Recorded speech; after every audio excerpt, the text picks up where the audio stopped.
Welcome to Malifaux University. Extra Credit, August 2021. This is a special video, players. We've had promotions and contests running all summer, and it's time to bring them all to a close. We are now pleased to introduce you to our new mascot, the Joker. The artist of this excellent piece has been rewarded with an 80-pound box of Fantasy Village terrain from our friends at Battle Systems.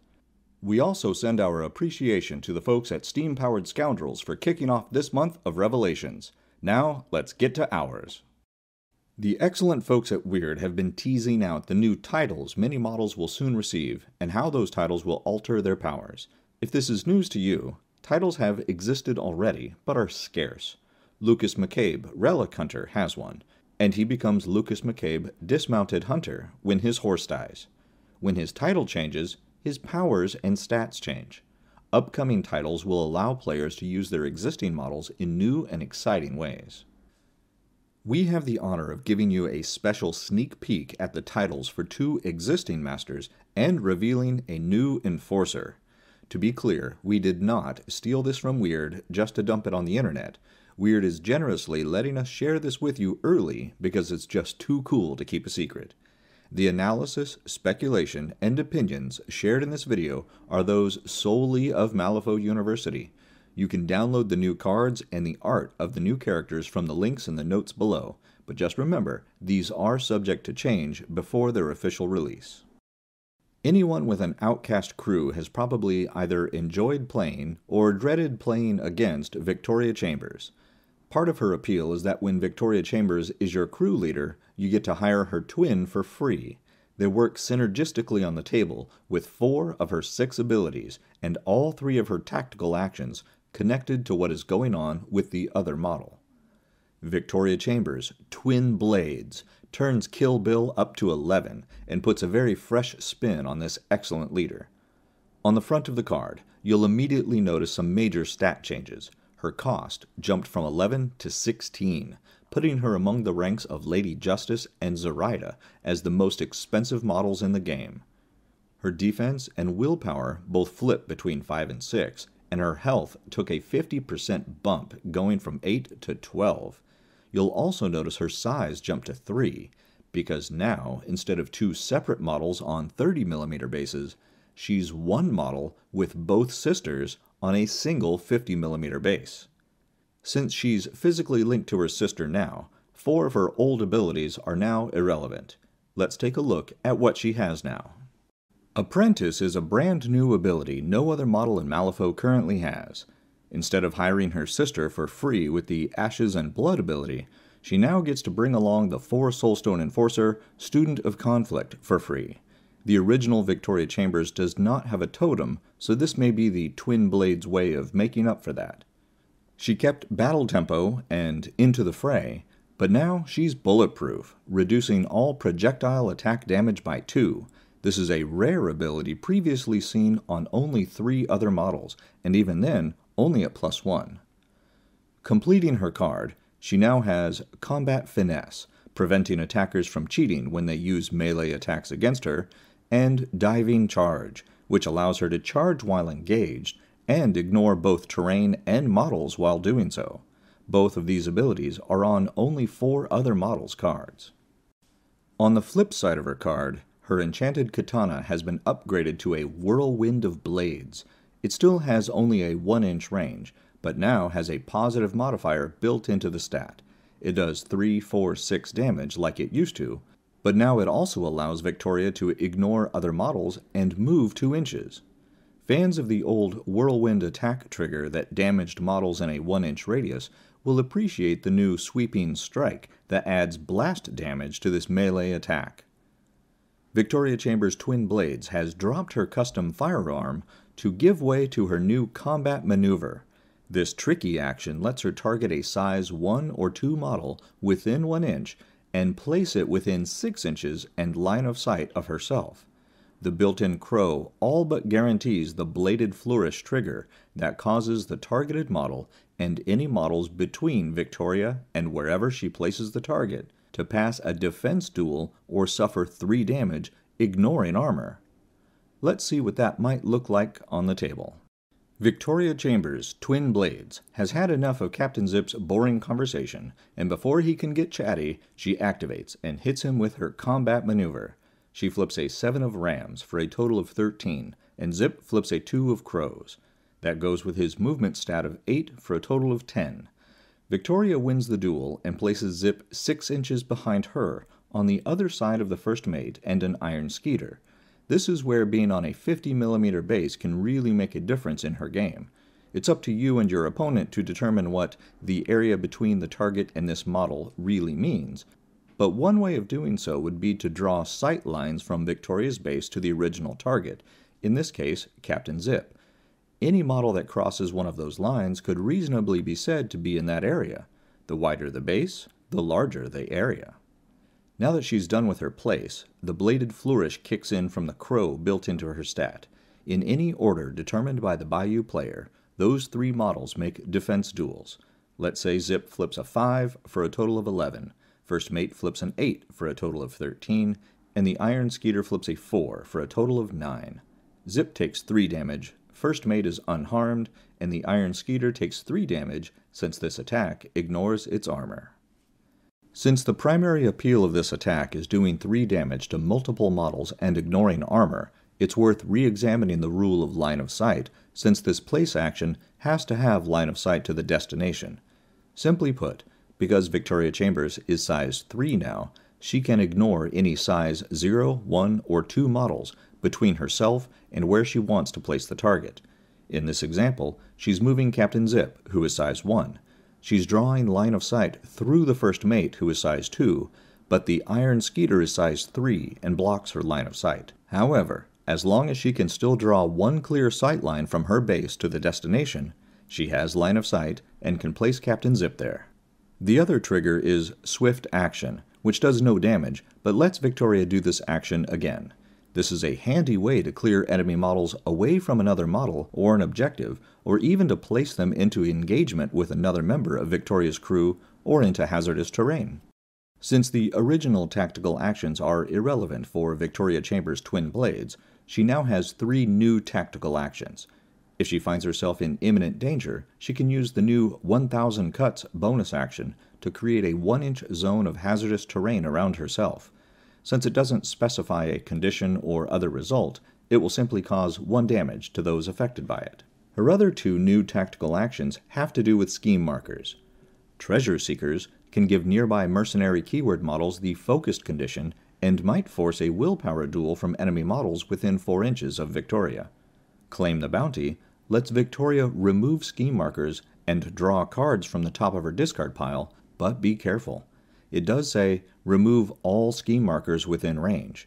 A 4-inch radius on a 50mm base is a 10-inch diameter circle that will affect both enemy and friendly scheme markers, so be sure you intend to use it before you fire that one off. So that's the new Viktoria Chambers Twin Blades. Let us know what you think about her new title and powers in the comments below. Let's look at our next newly titled master, Yan Lo, the Spirit Walker. The first thing I want to call your attention to is Yan Lo himself. Look at his beard! It's so long he can hold it in his hand. There's no word on when this sculpt will hit the streets, but when it does, the nightmares over attaching his beard to his face will at last be over. If you've never played with this dual-factioned Ten Thunders Resurrectionist Master before, his thing is upgrades. He attaches various Ascendant upgrades, which give him additional actions and buffs to his abilities and actions. Most of the models in his crew also have a Demise ability that attaches a Reliquary upgrade to another model. Those Reliquary upgrades give the host model some of the dead model's abilities and can be passed from model to model. If Yan Lo is sufficiently buffed with Ascendant upgrades, he can use his Rebuild Corpus action to replace a model that has a Reliquary upgrade with the model named in that upgrade. It can be a lot to keep track of, but adds a fascinating level of synchronization to the crew. Yan Lo, the Spirit Walker, does not use Ascendant upgrades to strengthen himself because in this version, he's apparently dead. He is now incorporeal and has his own Reliquary upgrade that he attaches to another model after deployment. We'll talk about that more in a minute. Looking at the front of his card, Yanlo, the Spirit Walker, is still a 15 Soulstone model, but his health has increased to 11, a slight bump. His defense has doubled to 6 though, and his willpower is now 7. Without fleshy legs, his movement has been cut in half to just 2, and he's still a size 2 model, but now he's on a 40mm base instead of the 30mm base he was on before. Yanlo, the Spirit Walker, has 2 new unique abilities. Clear the Path is reminiscent of Clear the Area, an ability unique to the Draken Trooper, while the Draken Trooper's ability lets him remove all corpse and scrap markers within 3 inches. Yanlo's new ability lets him remove 1 or 2 markers of any kind within 3 inches and draw a card for each marker removed. His other new ability is Lingering Voice, which affects his brand new Obey action. This Obey action is much like what we see on other models. It has a mask in the target number, can't target master models, and so on. His Obey is nearly as powerful as Zoraida's, with a stat 7, but Yanlo's doesn't have a built-in mask to guarantee the suit. This is where the Lingering Voice comes in. If Yanlo, the Spirit Walker, targets a retainer model in his crew that has a Reliquary upgrade attached to it, he automatically hits both the mask in the target number and the tome for the Spirit Guide trigger. His other new attack action is Twist Reality, which previously was held only by Nightmare keyword models like the Dreamer and Lord Chompybits. This is a decently powerful projectile attack that ignores armor and incorporeal when it does damage, so it's great for tearing apart tanks on the playing area. Yanlo gets to decide if the target uses its defense or willpower stat to resist with, and it has 2 triggers, which can either give the target stunned or place it up to 6 inches away, which would be great for moving the target away from a strategy marker or into engagement with another model. Finally, Yanlo the Spirit Walker has 2 new tactical actions. Final Wishes is an easy-to-hit action needing to flip only a 4 or higher to succeed. Once per turn, Yanlo the Spirit Walker can look at the next 5 cards in his Fate deck, discard any he finds that are not jokers, and then put the rest back in any order he wants. That's a handy action to do at the beginning of his activation to set up the cards he'll need for his attack actions. The Terrible Wish trigger can give an enemy model the adversary condition, but the Guard Reliquary trigger is even more interesting. Like we said before, the Reliquary upgrades give other models some of a killed model's powers and can be passed from model to model. The catch is having to wait for the model named on the upgrade to be killed before you can attach the upgrade to someone. The Guard Reliquary trigger lets Yanlo attach a Reliquary upgrade without the named model having to die first. The upgrade has to come from an Ancestor keyword model already hired in the crew, and it has to attach to a Retainer keyword model, so if you're playing Yanlo the Spirit Walker, keep the 2 keywords in mind when hiring at the start of the game. We said we'd get back to Yanlo's new Reliquary upgrade, so let's take a look at that before we move on to the new Enforcer. At the start of the game, after this crew is deployed, Yanlo gets to attach his Reliquary upgrade to a friendly Retainer model. You'll have to read both cards to get it right, because even though the stat card doesn't specify it, the Reliquary upgrade card itself says it is restricted to a Retainer minion. That means it would have to be attached to an Ashigaru, Gokudo, or Kamainu. With that clear, whenever that Retainer minion ends a move, which could be a charge, a walk, or even being pushed or placed, Yanlo the Spirit Walker gets to place himself within 3 inches of that minion. It does not say at the end of that model's activation, it's whenever that model ends a move. This is a really cool way of making up for his little 2 movement stat. Also, be aware that it doesn't say the player may place Yanlo within 3 inches of the one holding the Reliquary. It says place. So if you already have Yanlo where you want him on the table, you'll have to keep the minion holding his Reliquary where he is. The minion holding Yanlo's Reliquary gets the Laugh Off ability, which keeps your opponent from moving this model around and thereby yanking Yanlo all over the table with him. Like other Reliquary upgrades, this one can be passed to another model with the new Guardian action, but this upgrade also gives its bearer a de facto demise ability in Release the Soul, which says the upgrade goes to the closest friendly retainer in play. Either way, it still has to be a minion with the retainer keyword, so be sure to protect these minions. If they all get killed, Yanlo's Reliquary will go with it. The coolest feature of this upgrade is the new Guardian Spirit bonus action. It essentially gives Yanlo a free action during the minion's activation. Since the free action cannot be a bonus action and has to target a model, it cannot be used for the Weary Road or Final Wishes tactical actions. It can be used for Twist Reality or Obey though, so if you play it right, the holder of this Reliquary upgrade could use its bonus action to give Yanlo a free action, which he could use to cast Obey on another model and control one of its actions. And that's pretty cool. What do you think about Yanlo, the Spirit Walker? Share your ideas in the comments below. Alright players, I said we had a new enforcer to reveal, and here he is. Kenshiro, the Tactician. Kenshiro is a 7 Soulstone Enforcer with the Ancestor keyword, but he is also the first model ever outside of the Outcasts faction to have the Mercenary keyword. That means he could go with Yanlo or with Viktoria Chambers. Kenshiro demands respect with defense and willpower stats both at 6 and movement at 5. His abilities borrow from both his keyword fellows. He has the Battle Tempo ability common to the Mercenaries, allowing him to push up to 2 inches in the start phase of each turn. From his ancestors, he has both the Incorporeal ability and a Demise ability, which attaches his Reliquary to a friendly model within 8 inches. He also introduces 2 abilities no other model in Malifaux has. Fleet of Foot affects friendly mercenary or retainer models, but not ancestors. When those models are within 8 inches of Kenshiro and are pushed by a friendly effect such as Izamu, the Armor's Heroic Intervention action, which pushes friendly models 5 inches and pushes Izamu 6 inches, or the Battle Tempo ability on the mercenary models, they may move the distance instead of pushing.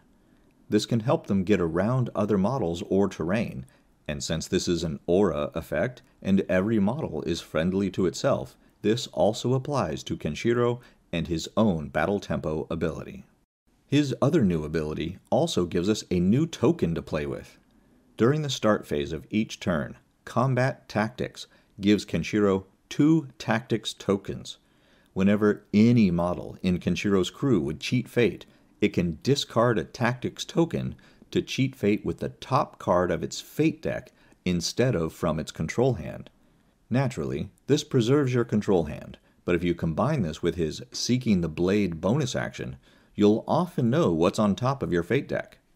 This action gives him a 6-inch aura that lets every friendly model in range that successfully uses a melee attack to look at the top 2 cards of the fate deck and then put them back. If you find a joker this way, you reveal it and draw it. Alternatively, you could combine Combat Tactics with Yanlo the Spirit Walker's Final Wishes tactical action, which rearranges the top 5 cards of his fate deck.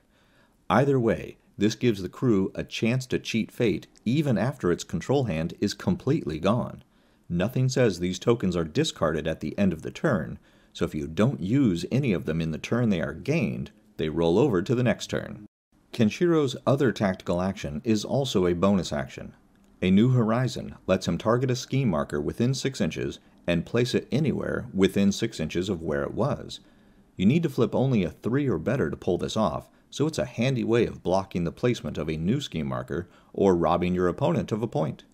If Kenshiro is in a crew led by Viktoria Chambers' Twin Blades, he could use this to move 1 more scheme marker into range of her Claim the Bounty bonus action.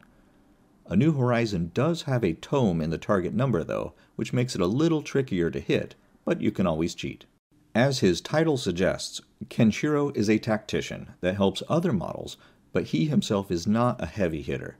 His reverse momentum attack does only 1, 2, 3 damage, but then it moves the target up to 3 inches. That could set the target up nicely for the coordinated attack trigger, but a ram will add some oomph with the Weeping Blade trigger, which increases the damage by 2 and ignores armor and incorporeal. His other attack action doesn't do any damage and can target only the enemy crew's leader. If Kenshiro successfully uses Master Tactician, your opponent will have to discard a card for each scheme she hasn't revealed yet. Since the cards are discarded randomly, you have a decent chance of getting rid of some powerful cards in your opponent's hand. The Outwit trigger can also give you another tactics token or two, just for more fun. Whether you play him as an ancestor or as a mercenary, adding Kenshiro the Tactician to your crews will be a great way to mix things up and bring some great new dynamics to your games. And there you have it, players, an exclusive early look at the new titled versions of Viktoria Chambers and Yan Lo, and a brand new enforcer, Kenshiro the Tactician. How will you play with these new models? What special tactics will you employ to leverage their powers in your crews? Share your thoughts and impressions in the comments below, and look to Third Floor Wars for the next reveal by the end of the week. And remember, play friendly games, keep it simple, and have fun.